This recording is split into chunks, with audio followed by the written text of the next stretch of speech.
Vandita, please तुझ्या आईला phone कर आणि सांग की त्यांचा जावई त्यांच्या घरी येत आहे.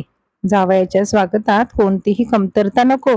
पलंगावर नवीन चादर, दरवाजात फुलांच्या पायघड्या आणि साजूक तुपातली जिलेबी हवी. जर तुझ्या आईला जेवण बनवता येत नसेल तर तुमच्या घराजवळच नवीनच पंचतारांकित रेस्टॉरंट उघडलं आहे. तेथूनच जेवण मागवा. पैशांचा विचार करू नका. शेवटी जावयाचं आदरातिथ्य रोज रोज थोडीच करतात. जावई कधीतरीच राहायला येतो, त्यात तर अधिक महिना 3 वर्षांनी येतो. शेखरने केस विंचरत आपली पत्नी वंदिताला सांगितलं. वंदिताने होकारार्थी मान हलवली. दुसऱ्या दिवशी शेखर आपल्या पत्नीसोबत तिच्या माहेरी पोहोचला. अरे देवा, हे काय? बुंदीचा रायता बनवलाय? तुला माहित आहे ना मला तो अजिबात आवडत नाही. किमान दही वडे तरी बनवायला हवे होतेस. तुला माझ्या आवडीनिवडी माहीत नाहीत का? आता जे काही बनवलंय ते खा की तुम्ही. आईने किती प्रेमाने बनवलंय. आणि तू नावं काय ठेवतोय शेखर? रात्रीच्या जेवणाचं मी नीट बघेन. रात्रीचं तू काय बघणार? झाला तेवढा पाहुणचार पुरे झाला. थोड्याच वेळात निघूया इथून. या असल्या तुझ्या माहेरच्या दळभद्री लक्षणामुळे मला तुझ्या सोबत तुझ्या माहेरी यायला आवडत नाही. पण तू असतेच की नेहमीच माहेरी जायला उत्सुक. मला कळत नाही की तुम्ही बायका माहेरचं नाव ऐकलं की इतक्या वेड्या कसं होता. माहेरचं नाव काढलं की नवऱ्याला सुद्धा विसरता. वंदिता म्हणाली, आपण उद्या जाणार होतो ना शेखर? शेखर म्हणाला, मी एकदा तुला सांगितलं ना. मग झालं. शेखर बडबडतच राहिला. त्याने ताटातून बुंदी रायता काढून बाजूला ठेवला, जे वंदिताला अजिबातच आवडले नाही. आजारी असूनही आईने शेखर आणि तिच्यासाठी जेवण बनवले होते, पण त्याला तर अजिबातच कदर नाही. वंदिता विचार करू लागली की आईला पण काय घाई होती माहित नाही. तिने किमान जर माझी वाट पाहिली असती तर मीच येऊन शेखरच्या आवडीचं जेवण बनवलं असतं. पण तिची तरी काय चूक?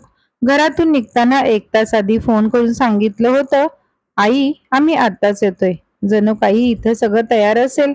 आईने सुद्धा हा विचार करून तयारी केली असेल की किमान थोडा वेळ बसून आपल्या मुलीशी बोलता येईल, म्हणून तिने आधीच काम उरकून घेतली असेल. आणि बाबा एवढ्या लांब मिठाई आणायला गेले आहेत. किती पाऊस पडतोय, पण या माणसाला काही कळतच नाही. तेवढ्यात आई गरमागरम चपाती घेऊन बाहेर आली आणि शेखरच्या ताटात वाढू लागली आणि बाजूलाच उभी राहिली. शेखर आईला काहीतरी वाईट बोलेल या भीतीने वंदिताचा श्वास सतत वरखाली होत होता.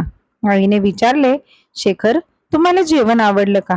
आई, जेवण ठीक आहे, पण भाजीमध्ये थोडा मसाला कमी आहे आणि सोबतच थोडं गोडधोड असतं तर चांगलं झालं असतं. पनीरची भाजी बनवली असती तर मला अजून जास्त जेवण गेलं असतं. जर तुमची तब्येतच बरी नव्हती तर मग हॉटेलमधून जेवण मागवायचं होतं तुम्ही. हे सगळं कशाला बनवत बसला घरी? अहो जावई बापू, तुम्ही तर कधीतरीच येता, म्हणून वाटलं की माझ्या हाताने बनवून तुम्हाला खायला घालू. तुम्हाला माहित आहे का सासूबाई, जेव्हा माझे भाऊजी त्यांच्या सासरी येतात तेव्हा आम्ही सर्व मिठाई आधीच तयार ठेवतो. काजू बर्फी, बदाम बर्फी, सर्व सुकामेवा तयार ठेवलेला असतो. शेखरने कोणताही विचार न करता, कोणताही संकोच न बाळगता म्हटले, मी वंदिताला सांगितलं होतं की मला गरमागरम जिलेबी खायची आहे.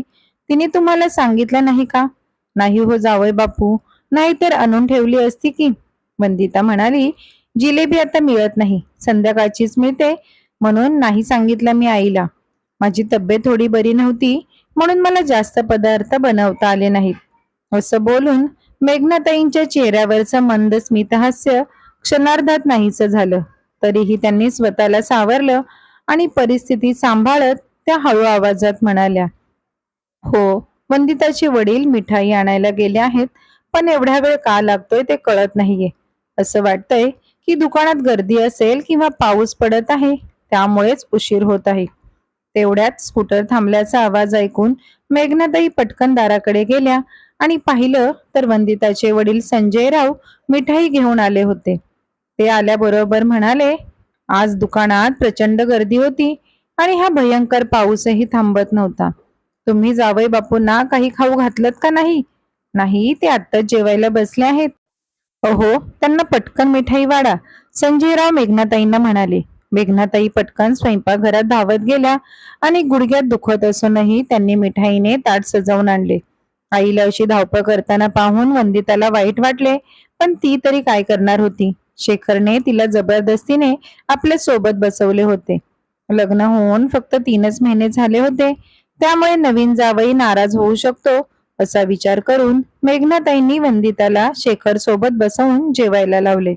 वंदिताला आईची मदत करायची होती, पण ती शेखर समोर गप्प राहिली. या 3 महिन्यांच्या सहवासात जेव्हा जेव्हा शेखर सासरच्या घरी यायचा, तेव्हा आई वडील नेहमी त्याची सेवा करायला तयार असायचे आणि जणू काही देवच घरी आला आहे अशा थाटात उठबस करायचे. दादा आणि वहिनी कामामुळे दुसऱ्या शहरात राहत होते. तिकडे आई वडिलांना एकटेपणा जाणवायचा. इथे गावाकडे त्यांना शांतता वाटायची, म्हणून ते इथे गावीच राहायचे. पण शेखरला मात्र हे समजत नव्हतं की मोठ्यांना पुन्हा पुन्हा त्रास का द्यायचा. अरे, त्याच्या स्वतःच्या घरात सगळं आधीच सजवून धजवून ठेवलेलं असतं. संपूर्ण कुटुंब एकत्र राहतं. दोन्ही सुना नेहमी सेवा करण्यात व्यस्त असतात, पण इथेही तशीच अपेक्षा करणे पूर्णपणे चुकीचं होतं. वंदिताला यावर काही बोलायचं असलं तरी ती बोलू शकत नव्हती. वंदिताला काही बोलायचं असलं तरी तिचे आई वडील नकार द्यायचे. बरं, जेवणानंतर मेघनाताई आणि वंदिता एकमेकांची विचारपूस करतच होत्या की तेवढ्यातच शेखर वंदिताला म्हणाला की आवर पटकन, निघूयात आपण. वंदिताचे वडील विनवणी करू लागले. बाळा, थोडा वेळ थांबा, आज रविवारच आहे. मुलगी इतक्या लांबून आली आहे, आम्हाला तिच्यासोबत थोडा वेळ घालवू द्या. पण कामाचे निमित्त सांगून शेखर घाई करू लागला. वंदिताच्या आई वडिलांनी त्यांना पोशाख देऊन ओवाळले. मेघनाताईंच्या डोळ्यात अश्रू आले. जड मनाने वंदिता सुद्धा शेखर सोबत आपल्या सासरी आली. वंदिता खूप दुःखी होती. त्या दोघांना इतक्या लवकर आलेलं पाहून शेखरची आई मनीषाताई म्हणाल्या, तुम्ही दोघे इतक्या लवकर कसे आलात? तुम्ही तर आज रात्री थांबणारच होता ना. अगं आई, हिच्या आई बाबांना तर जावयाचा मानपान कसा करावा हे कळतच नाही. एवढ्या धोंड्याच्या महिन्यात जेवायला बोलवलं, पण साधी सोन्याची एखादी गोष्ट द्यायला त्यांना जमली नाही. जेवायला भाजी आणि चपाती बनवून खाऊ घातली. हे जेवण मला इथे पण मिळतं, मग मी तिथे का राहू? मला तिथे जायची अजिबात इच्छा नसते, कारण त्यांना जावयाचा मान सन्मान कसा ठेवायचा याचा अजिबातच शिष्टाचार नाही. हे ऐकून मनीषाताईंनी वंदिताकडे पाहिलं, तेव्हा ती नजर खाली करत आपल्या खोलीत निघून गेली. पण शेखर नेहमीप्रमाणे बोलत राहिला, अगं आई, आपल्याकडे बघ. जेव्हाही भाऊजी आपल्या घरी येतात तेव्हा सगळे कसे त्यांचा मानपान करण्यात व्यस्त होतात. आपण कितीतरी वेगवेगळे पदार्थ बनवतो आणि मिठाई बद्दल तर काय बोलायचं. या उलट माझ्या सासरच्या घरी जे बनवलं जातं ते म्हणजे बटाट्याची भाजी आणि बुंदी रायता. मिठाई तर जेव्हा मी जेवायला बसलो होतो तेव्हा सासरे घेऊन आले. आई, आपण तर आधी मिठाई खाऊ लागतो, पण हिच्या माहेरचे तर सगळंच उलट करतात. मी तर पुढच्या वेळेपासून वंदिताला सकाळी सोडून येईल आणि संध्याकाळी न्यायला जाईल. आई, तू सुद्धा सुनेसोबत जायला मला जबरदस्ती करू नकोस. आता मला मानपान करून घेण्याची इच्छा नाही. जशी तुझी इच्छा बाळा, तू आराम कर. असं मानपान करणे सगळ्यांना जमत नाही. शेखरला समजवण्याऐवजी सासूने आगीत तेल ओतले. मोठी सून विधी स्वयंपाकघरात काम करत होती. ती सुद्धा हे सर्व ऐकत होती. तिला तर खूपच राग येत होता. हद्दच झाली या सासरच्या लोकांची. वंदिता बिचारी काय काय सहन करते या घरात. विधीला वंदिताबद्दल खूप वाईट वाटत होतं. शेखर सुरुवातीपासून सुद्धट होता. त्याने विधी सोबतही 2-4 वेळा असं केलं होतं. जेव्हा तो विधीच्या माहेरी गेला होता तेव्हा घरी आल्यावर त्याने विधीच्या आई वडिलांच्या पाहुणचाराबद्दल घरी येऊन असाच तमाशा केलेला. शेखरचा मोठा भाऊ अमन समजूतदार आहे, त्यामुळे प्रकरण फार पुढे गेले नाही. पण स्वतःच्या सासरी सुद्धा असाच उद्धटपणा. विधी वंदिताकडे गेली आणि तिची समजूत घालून तिला स्वयंपाकघरात घेऊन आली. काही दिवसांनी वंदिताची नणंद नीता आणि तिचा नवरा निशांत आले. त्यांना पाहून शेखरला खूप आनंद झाला आणि वंदिताला तो म्हणाला, आता बघ पाहुणचार काय असतो, तुला कळेल. मी काही बोलल्यावर तुझ्या नाकाला मिरच्या झोंबतात ना. शेखरच्या बोलण्यामुळे वंदिताला अजूनच वाईट वाटत होतं. तिने हे तिची जाऊ विधीला सांगितले. तेव्हा विधी म्हणाली, काळजी करू नकोस, पाहुणचार काय असतो ना तो आता आम्ही दोघी तुम्हाला शिकवू. असं म्हणून विधीने वंदिताकडे पाहिलं आणि दोन्ही जावा हसू लागल्या. दोन्ही जाऊबाई स्वयंपाकघरात उभ्या राहून बोलत होत्या. तेव्हा अचानक सासू मनीषाताई स्वयंपाकघरात आल्या आणि म्हणाल्या, अगं, तुम्ही दोघी इथे काय करत आहात? बाहेर बघा, जावई आणि माझी मुलगी नीता आली आहे. बाहेर येऊन त्यांना नमस्कार करा आणि मग पटकन चहा आणि नाश्ता तयार करा. त्यांची विचारपूस केल्यावर त्या दोघी स्वयंपाकघरात निघून गेल्या. परंतु तेव्हाच निशांत आपली सासू मनीषाताईंना म्हणाले, आई, मला अर्ध्या तासात माझ्या ऑफिसच्या महत्वाच्या मीटिंगसाठी निघायचं आहे. त्यामुळे नाश्ता जरा लवकर बनवायला सांगा. तेवढ्यात मनीषाताई स्वयंपाकघरात आल्या. थोडा चांगला नाश्ता बनवा तुम्ही दोघी. आमच्याकडे जावयाला असा सुखा नाश्ता देत नाहीत. तुमच्या माहेरच्या घरी तसं होत असेल. वेगवेगळे पदार्थ बनवा. पण आई, एवढे पदार्थ इतक्या लवकर कसं बनतील? आपण पोहे बनवूया आणि बाहेरून जिलेबी आणूया. अगं, जावई इतक्या दिवसांनी आले आहेत आणि बाहेरून का काय मागवायचं? आपण घरीच बनवूया. अहो आई, पण भाऊजींना तर त्यांच्या मीटिंगला जायचं आहे. एवढ्या घाईत आले तेही न सांगता, आणि तुम्ही म्हणता काहीतरी चांगलं बनवा. आम्ही कांदा भजी आणि चहा बनवतो. मनीषाताई म्हणाल्या, नाही नाही, 1 मिनिट थांबा, मी शेखरला सांगते, तो बाहेरून नाश्ता घेऊन येईल. मनीषाताईंनी शेखरला बाहेरून नाश्ता आणायला सांगितलं. तेव्हा शेखर म्हणाला, आई, घरात 2 सुना असताना नाश्ता बाहेरून का आणायचा? अरे शेखर, घरात काही सगळ्या गोष्टी आधीच तयार असतात का? तुझे भाऊजी सुद्धा इतक्या घाईत आहेत की नाश्ता इतक्या लवकर तयार होणार नाही. शेखरने वंदिताकडे पाहिले, जी हळूवार हसत होती. तिच्याकडे बघून शेखरने मान खाली घातली आणि नाश्ता आणायला गुपचूप बाहेर गेला. पण या सगळ्या बोलण्यात 20 मिनिटं निघून गेली. जेव्हा शेखर घरी आला तेव्हा जावई मीटिंगसाठी निघून गेले होते. त्याला पाहताच नीता म्हणाली, काय रे दादा, तू थोडं लवकर यायला हवं होतंस. बघ, तुझे भाऊजी उपाशीच मीटिंगला निघून गेले. पण ताई, प्रत्येक गोष्टीला थोडा वेळ लागतोच ना. हलवाई गरमागरम जिलेबी बनवत होता, त्यामुळे वेळ तर लागणारच ना ताई. हो, पण तुझ्या भाऊजींना नाही समजत तर मी काय करू? जाऊ दे आता. वहिनी, तुम्ही मला आणि आईला नाश्ता द्या, नीता म्हणाली. मग विधीने सर्वांना नाश्ता दिला आणि सर्वांनी एकत्र नाश्ता केला.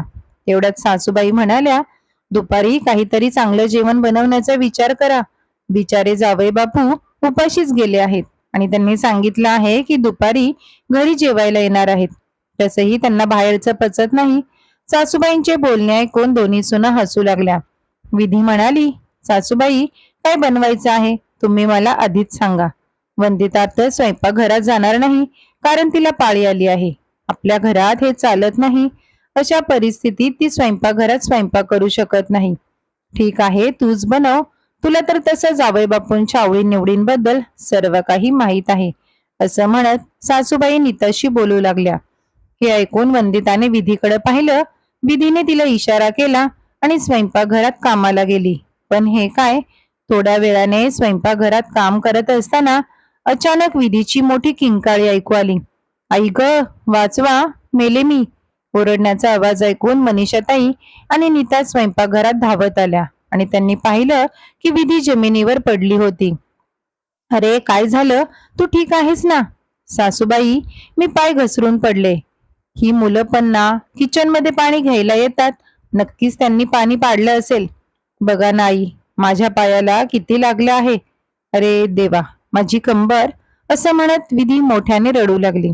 कसं तरी आई आणि मुलीने विधीला पकडून तिला तिच्या खोलीत सोडलं आणि वंदिताला म्हणाल्या, वंदिता, तू तिच्या पायाला आणि कमरेला आयोडेक्स लाव. नीता म्हणाली, आई, आता धाकटी वहिनी स्वयंपाकघरात काम करू शकत नाही आणि मोठ्या वहिनीला लागलं आहे, तर मग जेवण कोण बनवणार? निशांत तर तासाभरात येतील. आल्या आल्या ते सगळ्यांना फैलावर घेतील. ते सकाळीच उपाशी पोटीच ऑफिसच्या मीटिंगला गेले आहेत ते. मनीषाताई विचार करू लागल्या. हे बघ बाळा, मी माझ्याकडून जेवढं जमेल तेवढं करेन. आता माझ्याकडून इतकं काम होत नाही. मला स्वयंपाकघरात काम करायची सवयच नाही. आज अडचण आलीच आहे, तर आपण जेवण बनवूया. आई आणि मुलगी दोघींनाही स्वयंपाक काय करावा हे समजत नव्हतं. इकडे वंदिता आयोडेक्स घेऊन दरवाजा बंद करून विधीजवळ येऊन बसली. दोघींचेही हसू थांबत नव्हते. सासरच्या लोकांना सांगणे आणि समजावणे महत्वाचे होते की सुनांच्या मदतीने इतरांचा पाहुणचार करणे खूप सोपे असते. सुनाच असतात ज्या सासूबाईंच्या ऑर्डरनुसार जेवण बनवून जावयाला खायला घालतात. त्यामुळे लोकांना वाटतं की आमच्या घरात जावयाचा खूप छान पाहुणचार होतो. आता सुनेच्या मदतीशिवाय दाखवूनच द्या जावयांचा पाहुणचार कसा करतात. मग असं बोलून त्या दोघीही हसायला लागल्या. वहिनी, आता शेखरला कळेल अपमान काय असतो. माझ्या आईचा अपमान केला होता ना. दुपारी जावई घरी येईपर्यंत शेखरही दुकानातून घरी आला होता. दोघे एकत्र जेवायला बसले. नीताने निशांत आणि शेखरला जेवण वाढले. जेवण पाहून शेखरचा चेहराही फिका पडला आणि त्याने नाक मुरडले. जेवणात डाळ भात चपाती भेंडीची भाजी आणि बुंदी रायता होता. गोड म्हणून शिरा होता. शेखर काही बोलण्याआधीच निशांत बोलला, मी ही भाजी खात नाही. निशांतरावांनी ताटातून भेंडीची भाजी काढून बाजूला ठेवली. ते काय आहे ना विधी, वहिनीला दुखापत झाली आहे. वंदिता वहिनी स्वयंपाकघरात जाऊ शकत नाही, म्हणूनच आईने जेवण बनवलं आहे. आज एक दिवस भेंडीची भाजी खा ना, नीता हळू आवाजात म्हणाली.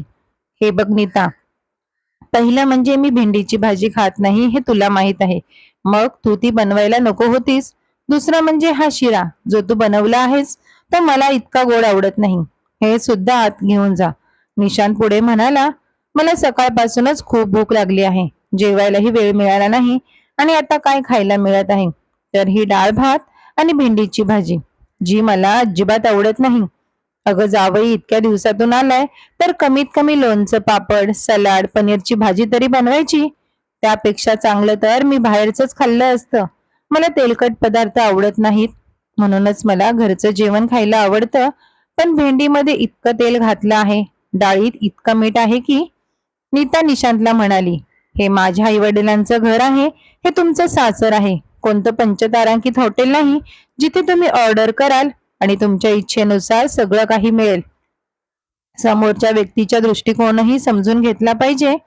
आई म्हातारी असूनही तुमच्यासाठी इतक्या प्रेमाने जेवण बनवते.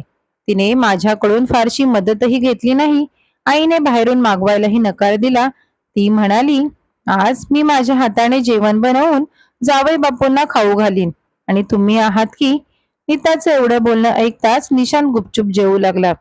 नंतर निशांत म्हणाला, मी आज जेवतोय पण यापुढे मी इथे येणार नाही. मला असा पाहुणचार नको आहे जिथे माझी काळजी घ्यायला कोणी नाही.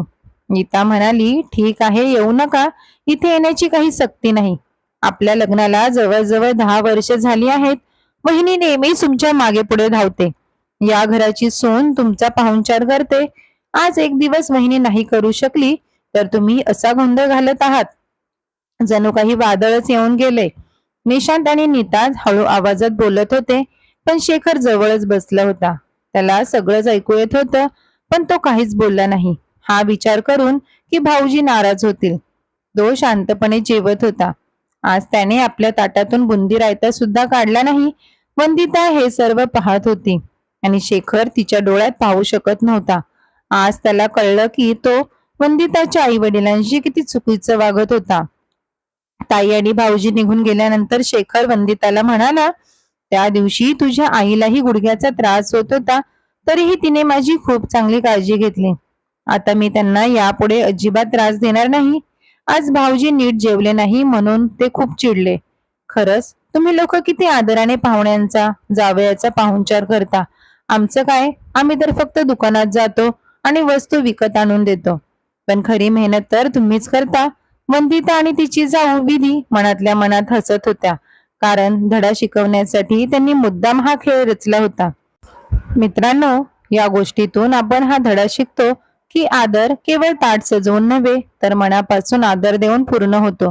घरातील सुनेने नेहमीच सेवेसाठी हजर राहावे अशी अपेक्षा करणं चुकीचं आहे, कारण प्रत्येक कुटुंबाची स्वतःची परिस्थिती असते. वडीलधाऱ्यांच्या प्रयत्नांचा आदर केला पाहिजे आणि टोमणे मारून त्यांची मनं तोडू नयेत. लक्षात ठेवा की नाती प्रेम आणि आदराने घट्ट होतात, टोमण्यांनी ती तुटतात. म्हणून जेव्हा पाहुणे म्हणून तुम्ही दुसऱ्यांच्या घरी जाता तेव्हा जे काही जेवण असेल ते खावे आणि आपल्या घराची तुलना त्यांच्या घराशी करू नये. तर मग मित्र आणि मैत्रिणींनो, तुम्हाला ही कथा कशी वाटली ते आम्हाला कमेंट करून कमेंट बॉक्स मध्ये नक्की सांगा. कथेला लाईक शेअर आणि चॅनलला सबस्क्राईब करायला विसरू नका. पुन्हा भेटू अशाच नवनव्या कथांसोबत. धन्यवाद.